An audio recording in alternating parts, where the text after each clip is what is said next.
बाथरूमच्या टाईल्सचे आणि टब मग बकेटवरचे क्षारचे डाग कसे काढायचे तेही झटपट जास्त मेहनत न घेता.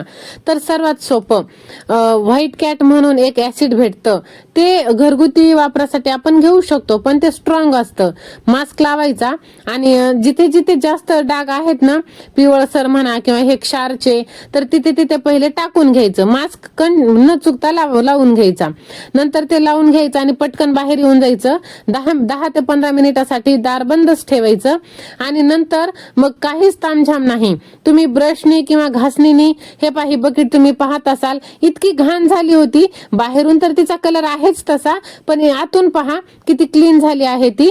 आणि खालून पण पहा, एकदम स्वच्छ चकाचक निघून जातं आणि जास्त मेहनत पण लागत नाही. हे दरवाजा पण पहा, जिथे जिथे जास्त डाग आहेत ना, तिथे ते टाकून घ्यायचं. आणि हा काही प्रमोशन व्हिडिओ नाहीये, आपलं चॅनल काय अजून मॉनिटाईज झालेलं नाही. तर हे मी 5-6 वर्षापासून वापरते ना, तर खूप सोपं आहे. जास्त तामझाम नाही, काही नाही.